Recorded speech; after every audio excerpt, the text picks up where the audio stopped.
When I was a child, it blew my mind the first time I'd heard there was a movie where Godzilla and King Kong fought each other. Of course I had been familiar with both already, and of course I knew Godzilla had to win. How could I have felt otherwise? It's fucking Godzilla! He's a giant lizard with radioactive breath and cool back spikes that turn blue when he uses the radioactive breath and this really iconic roar. Plus, I'd seen him fuck up like every other monster already, so it was just a given to me that he'd beat King Kong. Even if you made them the same size or you copped out by giving Kong some kind of Emperor Palpatine lightning bullshit, this was nothing more than crass commercialism. Such were my thoughts at the time.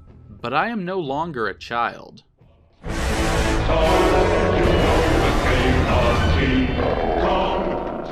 So first trailer for the new Godzilla vs. King Kong remake dropped a few days ago. Looks pretty cool. You know, people are saying it's going to come out like the day after Snyder's Justice League or a week before or whatever. Or now maybe they pushed it back. I don't know. Don't care. Looks cool. Looks good. Gonna be a fun week. Looking forward to it. Unfortunately, I've noticed a very disturbing trend in my timeline, what I can only describe as a kind of fevered madness in which people's anticipations seem to be for Godzilla, and this is something I simply cannot abide. Make no mistake, I am not a Godzilla vs. King Kong centrist. I am very much here to take a side, because on this issue, there can be no debate. Kong, 1,000 times Kong. What the— oh, look everyone, it's Little Bitch Baby. Hi, Little Bitch Baby. For those who don't know, LBB is the spirit of all the people who whine and cry and unsubscribe, I assume until they're dead when I have a take they don't like. Aw, you've gotten awfully big since that Wonder Woman video, haven't you, Little Bitch Baby? Now, am I going to present some super in-depth mathematical analysis of which creature would best the other based on a breakdown of their powers and abilities as shown? No, I'm not a 14-year-old psychopath, and besides, all of that comes secondary to story, which in turn comes secondary to marketing, so there's not much point. No, I'm here to make the ethical, the artistic, the philosophical case for King Kong. You see, Godzilla is the Death Star. Kong is the Millennium Falcon. Godzilla is the Euclid Seafinder. Kong is the Big Frigger Power Fist. Godzilla is a water cannon being fired from an armored vehicle. Kong is Christoph Dedinger punching a police riot shield back into its owner's face. Godzilla is nothing less than imperialism, while Kong is nothing short of revolution. Skeptical? Well, let's take a look. In the original 1954 film, Godzilla was an irradiated dinosaur, having survived the Cretaceous extinction at the bottom of the ocean and awakened by hydrogen bomb tests. After being antagonized by the Japanese government, the creature starts sinking ships and attacking coastal settlements. Attempts to capture or kill Godzilla make him more aggressive, eventually resulting in the destruction of a large portion of Tokyo. The Japanese government eventually has a weapon built called an oxygen destroyer, and the scientist who develops it commits suicide shortly thereafter to prevent the world's superpowers from forcing him to create more weapons. The atomic proliferation subtext is fairly obvious, especially by the end, the film closing on a warning that if nuclear testing were to continue, more Godzillas would rise. A prediction which we of course know comes true when Godzilla returns in future spin-offs and sequels, now as Japan's protector against other monsters. The lion and the mouse, or the scorpion and the frog. So you'd want to make Godzilla our pet? No.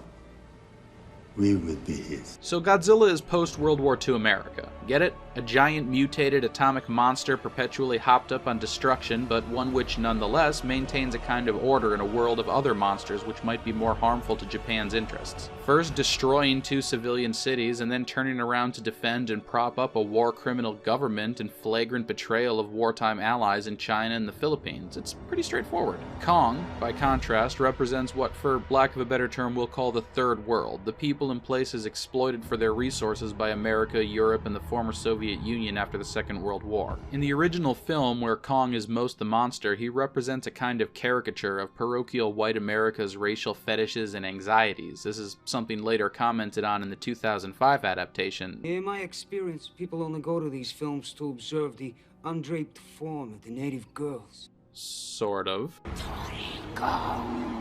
I've talked about this in other videos, but seriously, the 1933 film is so fucking racist and sexist. He's offering to trade 6 of his women for Anne. I guess I love you. Why, Jack, you hate women. Yeah, I know. But you aren't women. Kong here is a grotesque and utterly condescending parody of how white America saw the unindustrialized world circa the early 20th century, but the film ends nonetheless on a note of surprising pathos for the supposed monster of our monster story. Lost in this strange world he has no sense of, he escapes in the only direction he can, making his doomed climb up the symbol of man's avarice. And then in the end, when he knows he's dying but he still leans in to give Anne one last pet, you feel something for him. There's a sadness for what was lost when Kong falls from the Empire State Building. Kind of a monster's eye view of what Dracula represented to your average American 2 years earlier, and the story would demand revisiting. Well, here's to all the future sons and daughters of King Kong.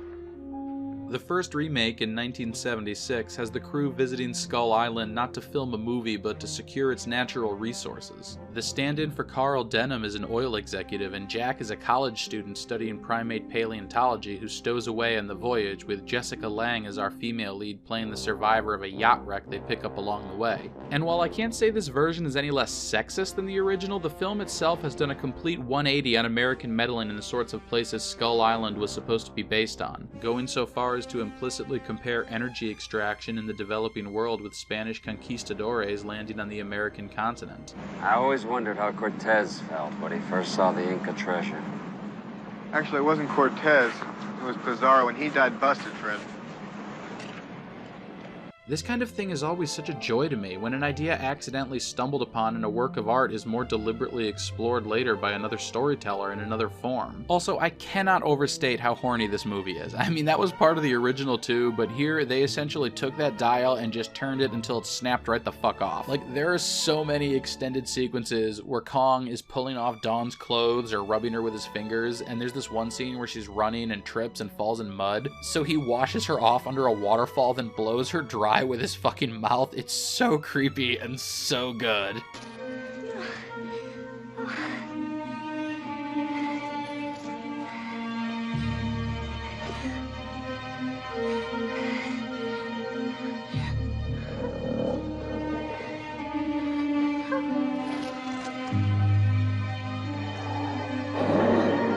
The remake was a lot more on Kong's side than the original, if that makes sense. Like, the part where he wakes up in the ship and starts screaming and attacking the walls of his cell is genuinely upsetting to watch, and then his death scene is so prolonged and bloody you can't not resent the people who are putting him, and by extension us, through this.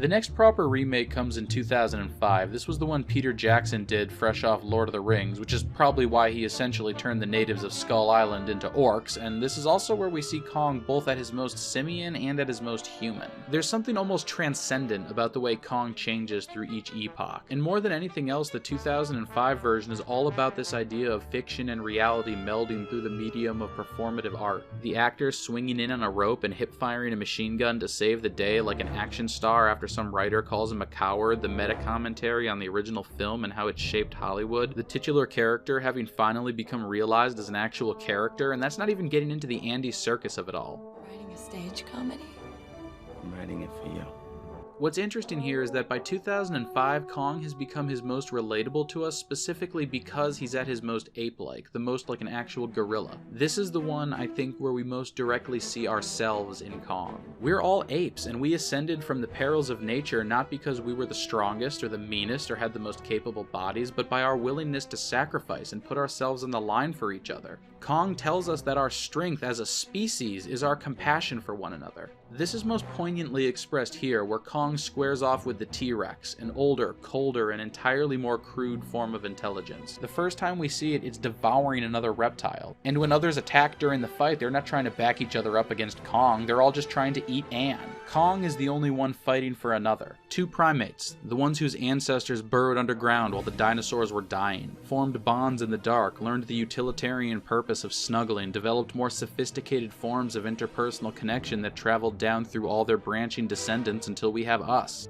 And Kong. And Kong is us. Watching the fight play out, I think it's very significant that Kong, the one most burdened, is the one who triumphs, even against what seem insurmountable odds. It's like in The Great Ordeal. Compare this to the most personal scene with our current Godzilla, the scene in which he should be at his most human. In Godzilla, something I forgot to mention. In the 1976 remake, Kong makes his final stand not on top of the Empire State Building, but on top of the World Trade Center. Godzilla, King of the Monsters, has the US military deploy the oxygen destroyer in a failed attempt to kill King Ghidorah and instead knock their would-be protector unconscious. Wait a minute. Godzilla retreats to an ancient underwater city to recuperate, and so Ken Watanabe must descend in person to revive him with an atomic bomb. We get a closer look at the city, at this terrible monument built to Godzilla by his one-time human worshippers, and before the bomb goes off, Dr. Ishiro has this moment with Godzilla, this creature he's devoted so much of his life to, that he's about to give up his life for.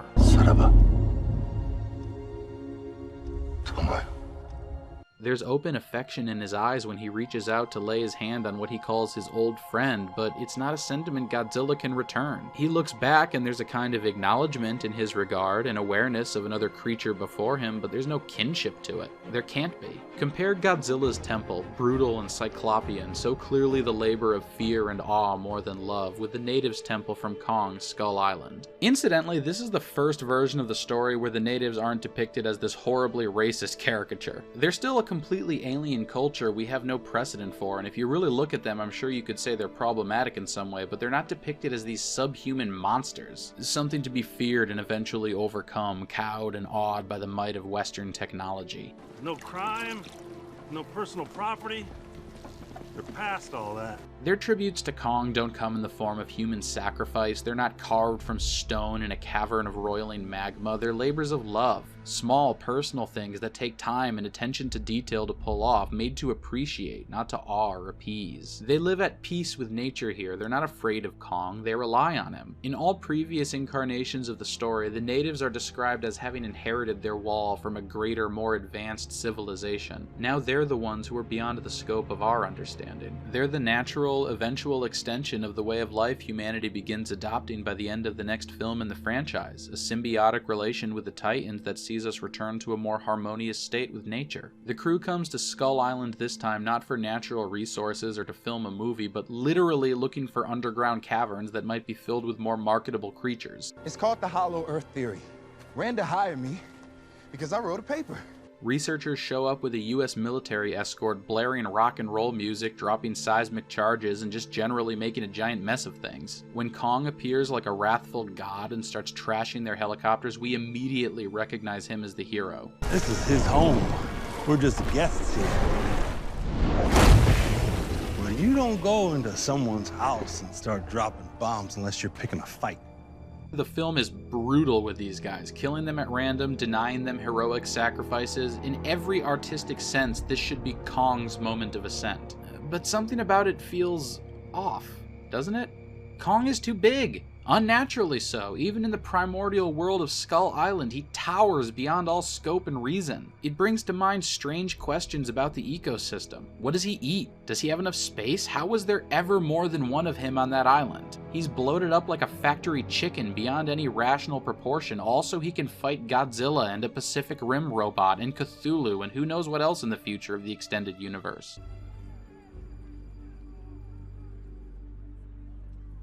If this sounds like I object to Skull Island, by the way, I don't. This might actually be my favorite entry in the series. We're going somewhere with this. Kong ends the film not dead at the foot of the Empire State Building, but standing proud over Skull Island, seemingly the undisputed ruler of his domain. But has he escaped the system that sets him on that fatal climb? No. Rather, now we're seeing a timeline in which a more sophisticated, more subtle, though not necessarily less sinister Carl Denham has finally, successfully shackled Kong to his metaphorical organ. In the new movie, he once again has bonds trailing hands and feet, now grown so massive as to make their chains appear something like marionette strings. Thematically speaking, this might be Kong's moment of triumph, the crest of his final ascent, if you will, but it's not. I mean, nobody believes that one of them is actually gonna, like, kill or even definitively beat the other, right? We've basically got a good portion of where things are going just based on that trailer. Godzilla's out there and he's hurting people and we don't know why. But imagine if they went that other way. Like, Kong and Godzilla fight all up and down the East Coast. They destroy New York, New Jersey. Kong smashes Godzilla through the Empire State Building, all that great stuff. It's the big climactic fight. They both get their licks in, you know. Kong has Godzilla in a headlock, and that womp, womp, womp starts, and we think, oh man, radiation breath is coming, and snap! Kong breaks his neck. Godzilla's whole body jerks, the spines go dark. That's it. Maybe Kong plays with the jaws a little bit, then stomps the whole head in to be sure. Godzilla is dead. That's it. Kong beats his chest, roars one last time, and the credits roll. Done. End of franchise. Reboot both in a few years in whatever form, because duh, but this iteration of the story has come to a close. Fuck the studio with their endless need to milk more out of the properties. Fuck the fans and their inevitable outrage, hashtag justice for Godzilla, whatever. Actually, you know what? Do one sequel. Do one sequel. Godzilla comes back as Mecha Godzilla. But he's not the good guy in this one. He's brought back by that Tywin Lannister motherfucker who took King Ghidorah's head at the end of the last movie. But then that's it. Now, relax. None of that's gonna happen. They're gonna fight a few times. Godzilla will blast Kong with his radioactive breath. Kong will punch him with his big monkey arms. Then they'll team up against whatever, and a grand time will be had by all. And I look forward to it, because that's just another natural step along the journey that the character has to take to get where it's going. Kong is bigger than the Empire State Building now. In some ways, maybe he always was, but he's still making that climb, and there's a long way to go.